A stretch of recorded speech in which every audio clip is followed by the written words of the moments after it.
আমার এই ভিডিও যখন দেখবেন তখন বাংলাদেশের রাজনীতি অনেক আগায় গেছে, অনেক কিছু ঘটে গেছে। যাই হোক, আমি তো আগে ভিডিও রেকর্ড করি, তাও আমি একটু পিছে গিয়া তারেক রহমানের দেশে ফেরার বিষয়টা নিয়ে আলাপ করতে চাই, কারণ বিষয়টা গুরুত্বপূর্ণ। তারেক রহমান তো দেশে ফিরেছেন, বিএনপি খুশি, তার সাথে বেশি খুশি ইন্ডিয়া। আমি মেনে মেনে করছি না। ইন্ডিয়া টুডে একটা বিশাল ফিচার ছাপিছে, দেখেন কেন তারেক রহমানের দেশে ফেরা ইন্ডিয়ার জন্য খুশির খবর। তারাই লিখেছে, Khaleda জিয়া's son in Bangladesh after 17 years. Why it's good news for India? কেন এটা ইন্ডিয়ার জন্য ভালো খবর, সুসংবাদ। ওরে বাবা, কি খুশি ইন্ডিয়া। কিন্তু তারেক রহমানের দেশে ফিরে নিয়ে কি কি বার্তা আপনি পেলেন, সেটা আমরা মোটামুটি তিনটা দিক থেকে বিচার করব। এক নাম্বার, উনি কেমনে ফিরলেন, উনার ফেরার ঘটনায় কে কি রোল প্লে করলো। দুই নাম্বার হইতেছে উনি কি বললেন, কেমনে বললেন। তিন নাম্বার হইতেছে উনার ফেরার ঘটনা নিয়ে গণমানুষের মধ্যে কি প্রতিক্রিয়া, এবং বাঙ্গু এলিট এস্টাবলিশমেন্ট এবং আওয়ামী লীগের মধ্যে কি প্রতিক্রিয়া। এই তিনটা দিক থেকে দেখলে আপনি বুঝতে পারবেন তারেক রহমানের দেশে ফেরাটা বাংলাদেশের জন্য কি মিন করে, এটার অর্থটা কি। তার আগে ওই পায়েসের উপরে যেমন কিসমিস থাকে না, উনকার দুটা কিসমিস দিয়ে দিই পায়েসের উপরে। না দেখেনি বিএনপি কইছে তারা 300 ফিটে যে বর্জ্য তৈরি করেছে তাও প্রসারণ করে, মার্শাল্লাহ। এই যে দেখেন, তারপরে ছবিও দিছে আগে এবং পরে, ওরে বাবা। তারপরে বিএনপির পাঁচাচাটা এডিটর সাহেব, পাঁচাচাটা কওয়া যাবি না, হ্যাঁ সে কি আপনি চান না আমি মুখ খারাপ করি? আচ্ছা তাইলে ধরি পাঁচাটা হয়েছে, তবে হোগা চাটাটা কিন্তু খারাপ না। যাই হোক, আপনি পছন্দ করলেন না, আপনার একটা কথা রাখা লাগে। তো পাও চাটার একটা ছবি দেবেন না, তাই বলে ভালো হয়েছে, ভালো হয়েছে না? তো জুতার সাইজ কলে ভালো, মাশাআল্লাহ, অনেকে সেট পারবি, জায়গা আছে অনেক সামনে, ইনকে করে। তো তারেক রহমানের ইনকে একটা জুতা কিনে দিয়ে বিএনপি কইছে পরিষ্কার করিছে, আর বন্ধের আলো কইতেছে আম্বা। ওরা ওই একই কথা। গণসংবর্ধনার পর 300 ফিট সড়কের বর্জ্য অপসারণ করলো ঢাকা উত্তর বিএনপি। তো আসেন না, বিএনপির ওটা তো ছবি দেখলেন, স্টিল ছবি, একটা ভিডিও দেখেন, বিএনপির কর্মীরা পরিষ্কার করছে, ভালো লাগবে না? দেখেন ২৬ তারিখ সকালে ৩০০ ফিট এলাকায় গিয়ে দেখা যায় জমে থাকা ময়লার স্তূপ পরিষ্কার করছেন ঢাকা উত্তর সিটি কর্পোরেশনের পরিচ্ছন্নতা কর্মীরা। বিএনপির অফিসিয়াল পেজ থেকে দাবি করা হয়েছে ময়লা পরিষ্কার করছে, সমস্ত ময়লা পরিষ্কার করছে বিএনপি, কিন্তু আসলে না, কথাটি মিথ্যা। পুরো অংশের অধিকাংশ অর্থাৎ 90% বর্জ্য ময়লা পরিষ্কার করেছে ঢাকা উত্তর সিটি কর্পোরেশন। দেখেছেন কারা করিচ্ছে পরিষ্কার? 148 টন বর্জ্য পরিষ্কার করছে সিটি কর্পোরেশন। কেমন ধাপ্পা দেয় দেখেন।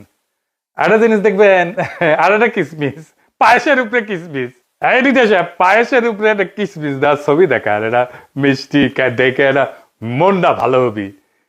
একটা জিনিস দেখেন, মিটিং শুরুর আগে স্টেজের সামনে বোতল সুইরা T20 খেলিচ্ছে, দেখেছেন?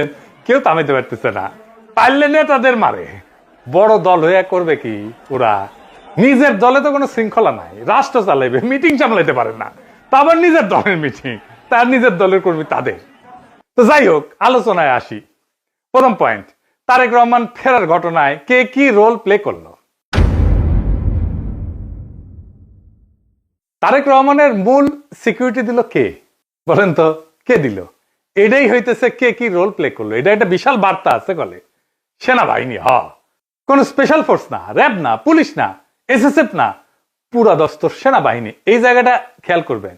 স্বরাষ্ট্র মন্ত্রণালয়ের নিরাপত্তা ব্রিফিং আপনি পাবেন সব জায়গায়, কয়া হয়েছে এটা সিভিল ফোর্স করবে, কোথাও সেনাবাহিনী মোতায়েন করা হবে বলা হয়নি। এটার দায়িত্ব ছিল ডিএমপির। দেখেন ডিএমপির ব্রিফিং দেখেন, 2000 পুলিশ সদস্য মোতায়েন থাকার কথা ছিল। পুলিশ দেখেছেন অল্প কিছু দেখতে পারেন, দেখেন নাই, মূলত চারিদিকে ঝাঁকে ঝাঁকে আর্মি। দেখেন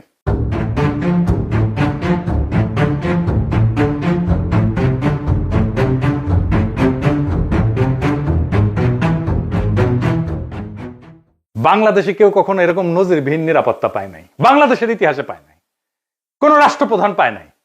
যাই হোক, এই যে আর্মি নিরাপত্তা, এটা প্রফেসর ইউনূসের সরকার সিভিল প্রশাসনকে উপেক্ষা কইরা ওয়াকার দিছে। এটা ওয়াকারের শক্তি প্রদর্শন, ও বুঝাই দেয় সবাইকে যে আর্মি তারেক রহমানের সাথে আছে। বুঝে চাও? এটা হইতেছে message, hidden message. Tarique Rahman বাংলাদেশের নেক্সট প্রাইম মিনিস্টার হওয়া কন্টেন্ডার, সন্দেহ নাই, হইতে পারবে কিনা সেটা সন্দেহ আছে। তো ওই তো একাই কন্টেন্ডার না, তাই না? ওনার দলের কাছাকাছি সাংগঠনিক শক্তি নিয়ে প্রতিদ্বন্দ্বী রাজনৈতিক জোট দাঁড়াইতেছে, এমন একটা ভাব তৈরি করা হইতেছে তারেক রহমান না থাকলে বাংলাদেশ উচ্ছন্নে যাবে, উনিই পারবেন বাংলাদেশকে পথে আনতে। যাই হোক, আমরা পরের ইস্যুতে যাই। উনি কি বললেন, কেমনে বললেন, আমরা এই ইস্যুতে ফিরে আসব। কেন এরকম ধারণা তৈরি করা হয়েছে উনি নেক্সট প্রাইম মিনিস্টার এবং উনি দেশটাকে ঠিক করতে পারবেন? উনি বক্তৃতায় নিরাপদ জীবন, নিরাপত্তা, এই জীবন জিনিসটা বারবার উল্লেখ করছেন, 5 বার। একটি নিরাপদ বাংলাদেশ আমরা গড়ে তুলতে চাই। নিরাপদে ঘর থেকে বের হলে নিরাপদে ইনশাআল্লাহ ঘরে আবার ফিরে আসতে পারে। যে কোনো মূল্যে আমাদেরকে নিশ্চিত করতে হবে যাতে মানুষ নিরাপদ থাকতে পারে। শিশু হোক, নারী হোক, পুরুষ হোক, যে কোনো বয়স, যে কোনো শ্রেণী, যে কোনো পেশা, যে কোনো ধর্মের মানুষ যেন নিরাপদ থাকে, এই হোক আমাদের চাওয়া। আজকে বিগত 15 বছর স্বৈরাচারের বিরুদ্ধে শত শত হাজারো গুম খুনের শিকার হয়েছে শুধু রাজনৈতিক দলের সদস্য নয়, নিরীহ মানুষের প্রতিবাদ করতে গিয়ে অত্যাচার নির্যাতনের শিকার হয়েছে, জীবন দিয়েছে। আবারও সকলকে যে কোনো মূল্যে দেশে শান্তি শৃঙ্খলা রক্ষার আহ্বান জানিয়ে যে কোনো বিশৃঙ্খলাকে পরিহার করে ধৈর্যের সাথে মোকাবেলা করার আহ্বান জানিয়ে আমার বক্তব্য শেষ করছি। এটা কোনো দুর্ঘটনাবশত কাকতালীয় ঘটনা না, এই বারবার ফিরে আসা, এইটা সেন্ট্রাল থিমেটিক অ্যাঙ্কর তার বক্তৃতার। পুরা বক্তৃতায় ছড়ায় থাকা কোর মেসেজ। এটা শুধু একটা কথার কথা না, পুরা বক্তৃতার একটা নৈতিক ফ্রেম এই নিরাপত্তা, মানুষের নিরাপত্তা। ভাষণের প্রধান নরমাটিভ ক্লেম মানুষ যেন নিরাপদ থাকে। নরমাটিভ ক্লেম কারে কয় জানেন তো? জানেন অবশ্যই, তাও কই আর কি। নরমাটিভ ক্লেম বলতে বোঝায় এমন একটা বক্তব্য যে যা কি হওয়া উচিত, কি করা উচিত, বা কোনটা নৈতিকভাবে সঠিক বা ভুল, এই প্রশ্নগুলোর উত্তর দেয়। এটা কোনো বাস্তব বর্ণনা না, এটা মূল্যবোধ, নৈতিকতা এবং আদর্শ নিয়ে কথা বলে। নরমাটিভ ক্লেম সবসময় এরকম হওয়া উচিত টাইপের দাবি, এবং এই নরমাটিভ ক্লেমের বৈশিষ্ট্য সত্য মিথ্যা দিয়ে যাচাই করা যায় না। এটা নৈতিক, রাজনৈতিক বা সামাজিক মূল্যবোধ প্রকাশ করে। এইগুলা নীতি নির্ধারণে ব্যবহার করা হয় এই শব্দটা। উচিত, দরকার, ন্যায়সঙ্গত, অন্যায়, ভালো, মন্দ, এগুলো হইতেছে নরমাটিভ ক্লেম। যেমন ধরেন, আমি যদি বলি রাষ্ট্রের দায়িত্ব নাগরিকদের নিরাপত্তা নিশ্চিত করা, এটা নরমাটিভ ক্লেম, বুঝলাও? তারপরে ধরেন গুম খুনের বিচার হওয়া উচিত, এটা নরমাটিভ ক্লেম। সব মানুষের সমান অধিকার থাকা দরকার, এটা নরমাটিভ ক্লেম। কি হওয়া উচিত এটা বলতেছে। আবার দেখেন, এই নিরাপত্তা ইস্যুটাই আওয়ামী লেসপেন্সার নবনীতা কথাটাকে দইরা পারলে তারেক রহমান জিন্দাবাদ দেওয়া সিক্কুর দেওয়া ওঠে। দেখে যাও এত আরাম পেয়েছে কেন এই কথায়, পার বাকশালীরা কেন ফাল পারিচ্ছে জানেন? পরে আসিচ্ছি, সব একসাথে নিয়ে এইটা যখন এপিসোড যখন শেষ করবো তখন এটার উত্তরটা পাবেন। এই নিরাপত্তা কথাটা কেন নবনীতার এত পছন্দ, আওয়ামী লীগের এত পছন্দ, সেটা একটু বুঝে দেখে আসেন। এই নিরাপত্তা কথাটাই নবনীতার নেত্রীরা বাঁচাবে, আওয়ামী পান্ডাদের বাঁচাবে। এই নিরাপত্তা কথাটাই আর্মির দুর্বৃত্ত জেনারেলদের বাঁচাবে।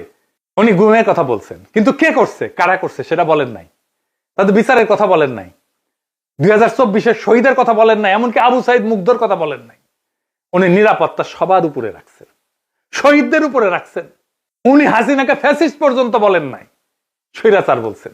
বিগত 15 বছর স্বৈরাচারের বিরুদ্ধে শত শত হাজারো গুম খুনের শিকার হয়েছে শুধু রাজনৈতিক দলের সদস্য নয়, নিরীহ মানুষের প্রতিবাদ করতে গিয়ে অত্যাচার নির্যাতনের শিকার হয়েছে, জীবন দিয়েছে।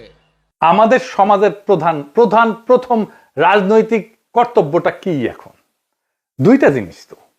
একটা হাসিনার অপরাধের বিচার, হাসিনার প্রশাসনের অপরাধের বিচার।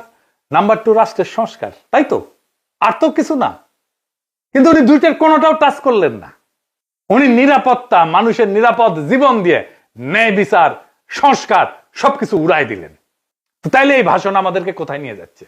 আমাদের এখন একটা সোজা প্রশ্ন তুলতে হবে যে রাজনৈতিক ভাষণের নিরাপত্তা যখন প্রধান ফ্রেম হয়ে ওঠে তখন ন্যায় বিচার কোথায় যায়, সংস্কার কোথায় যায়?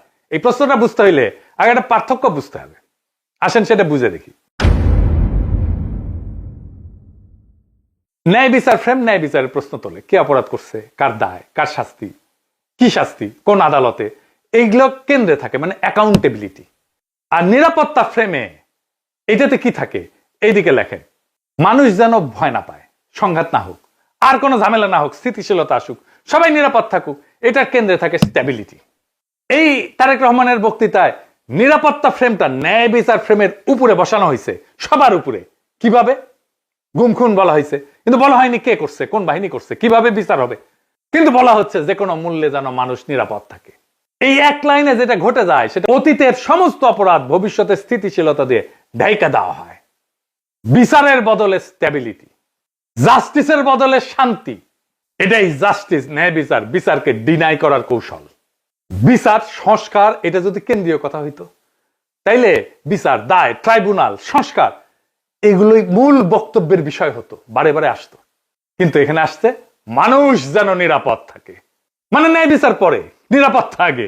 নিরাপদ থাকবে কেমনে? যে অপরাধগুলো হয়েছে সেটার বিচার না হলে নিরাপত্তা কোত্থেকে আসবে?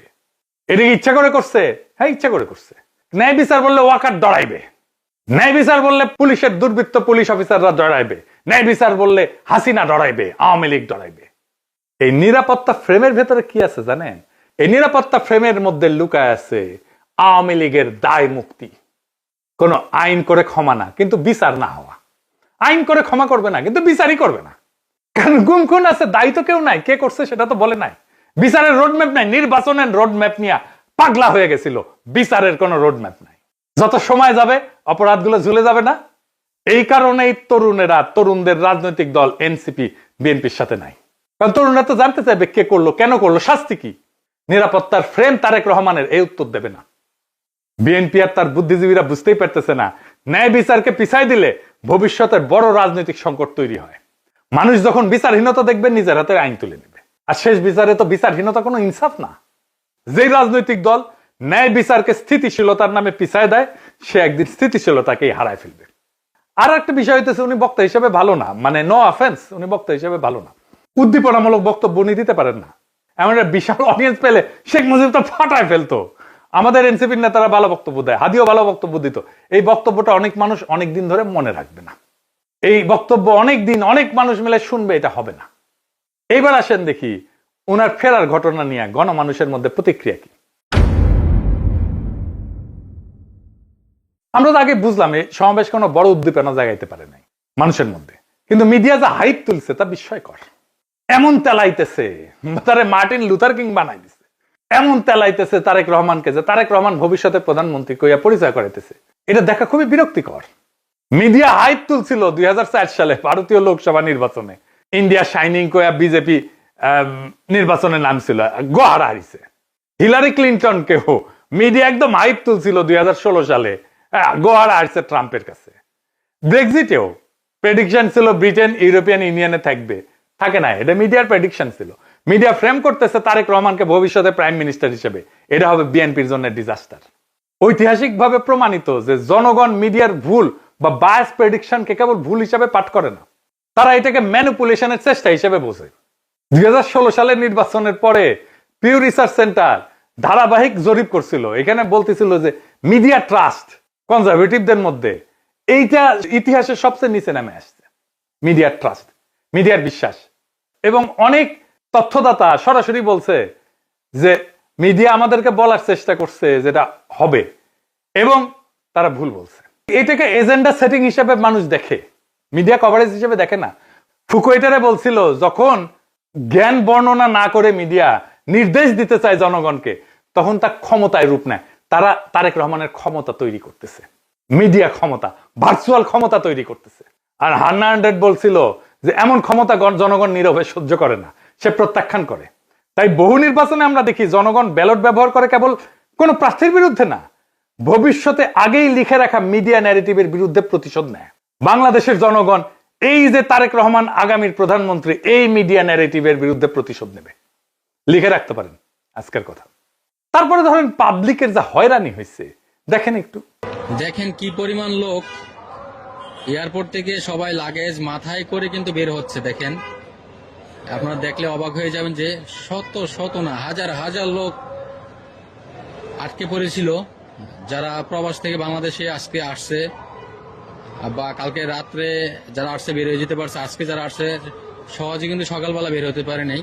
এখন তারেক রহমান সাহেব বের হয়ে গেছে, সবাইকে বের হওয়ার ব্যবস্থা করছে এবং সবাই বের হয়ে যাচ্ছে। আর একটা হয়রানি দেখেন পাবলিক কি করছে।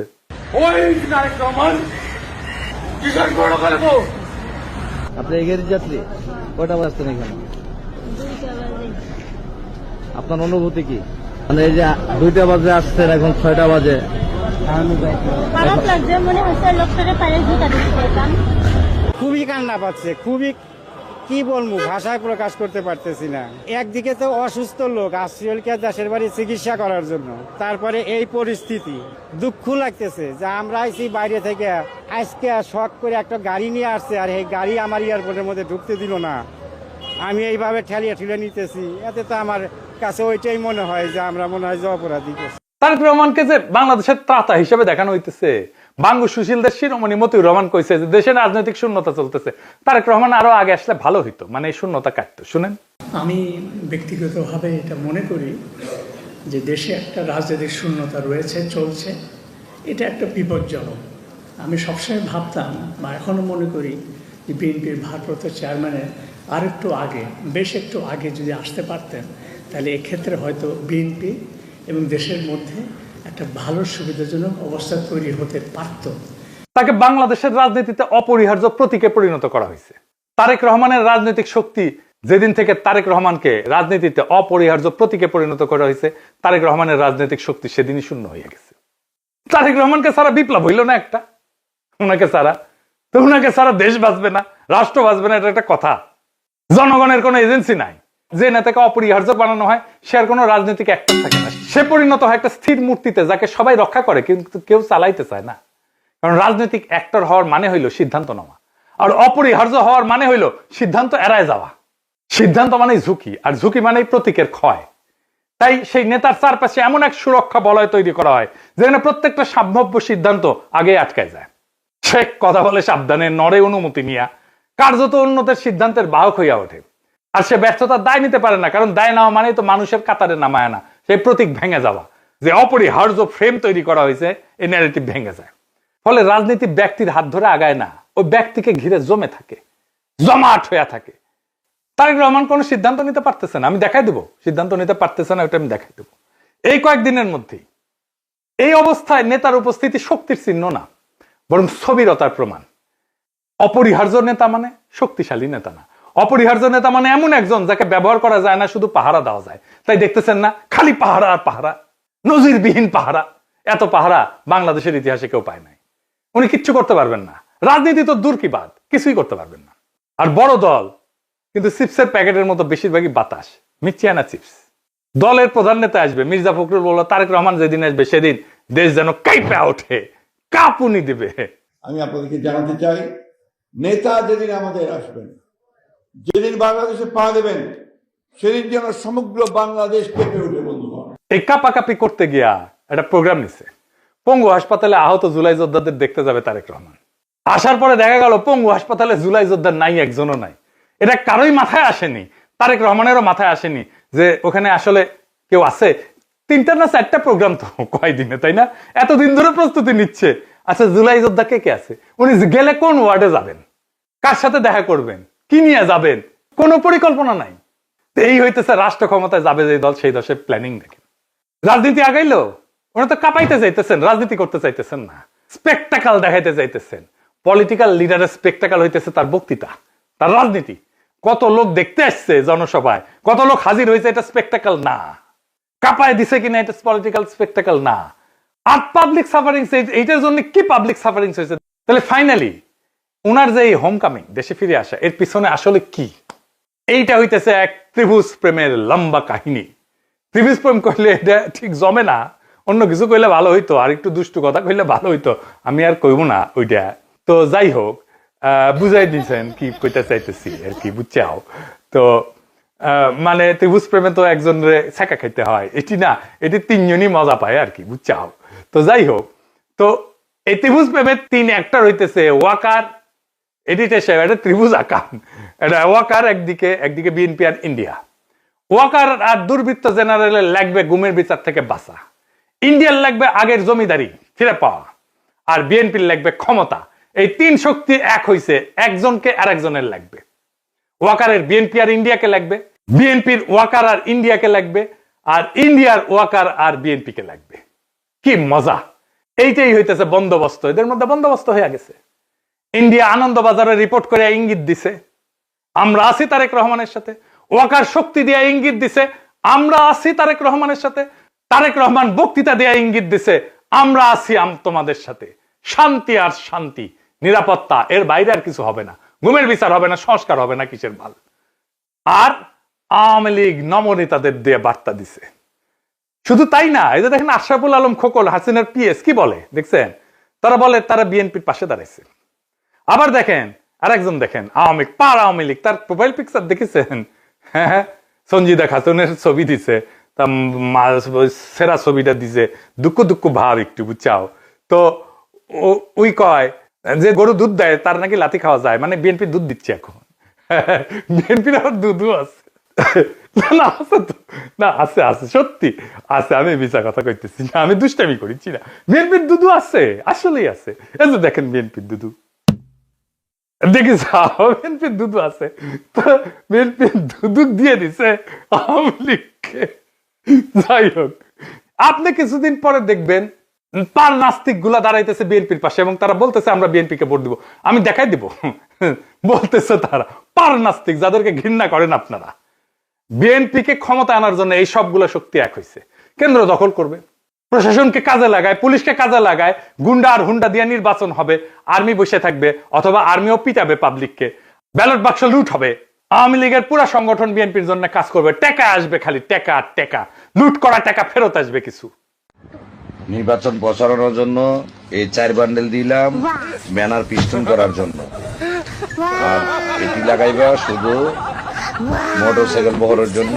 মোটরসাইকেল নিয়ে আসবা 7টা, ঠিক আছে, দেখে নিয়ে আসবা। আর এটি রাখো শুধু নির্বাচনের দিন চা সিগারেট খাওয়াইবা মানুষকে। আর এই 7-8 বান্ডেল যদি আছে, সকালবেলা সীসা খাইবা, হ্যাঁ সীসা খাইবা বৈশা। আমি পাস করবো না, সমস্যা নেই। সেই টাকা বিএনপি নির্বাচনের জন্য কাজে লাগবে। এই জন্য খোদা বক্সকে সরাই দিচ্ছে প্রফেসর ইউনূসের সরকার। প্রশাসন, পুলিশ, জেনারেলরা মাথায় রাখেন, এই নির্বাচন আমাদের আজাদির নির্বাচন। সংসদের কাজ রাষ্ট্রে ইনসাফ কায়েম করা। আমার আগের ভিডিওটা দেখে নিয়েন, বিস্তারিত আলাপ করছি কিভাবে সংসদ আইন তৈরির মাধ্যমে সমাজের মাঝে থাকা ইনসাফের ধারণা রাষ্ট্রের আইনের মধ্যে ঢুকে দেয়। রাষ্ট্রকে ইনসাফমুখী করে তোলে সংসদ। এই ইনসাফের রাষ্ট্রই আমাদের আজাদির দিকে নিয়ে যায়। আমাদের প্রত্যেকটা ভোটকে আমাদের মাঠে রক্ষা করতে হবে। প্রশাসন যদি গণরায়কে ছিনায় নিতে চায়, তাহলে ভোট ডাকাতদের এইবার বিতাড়িত করব বাংলাদেশ থেকে। আর এইবার প্রশাসনের, পুলিশের কাউরে যদি পক্ষপাত করতে দেখা যায়, কোনো মাপ কিন্তু নাই। আগামীর সরকার বিএনপির হবে না, প্রফেসর ইউনূসের সরকারের মতো ধ্বজভঙ্গ সরকারও হবে না। তাই খুব খেয়াল, ভোট রক্ষার লড়াইয়ের জন্য তৈরি হন। এইবার ভোট দিলেই হবে না, কেন্দ্র পাহারা দিতে হবে, প্রত্যেকটা ভোটকে আমাদের রক্ষা করতে হবে। আর এক নতুন ভোট আনার লড়াইয়ের জন্য তৈরি হন। ইনকিলাব জিন্দাবাদ।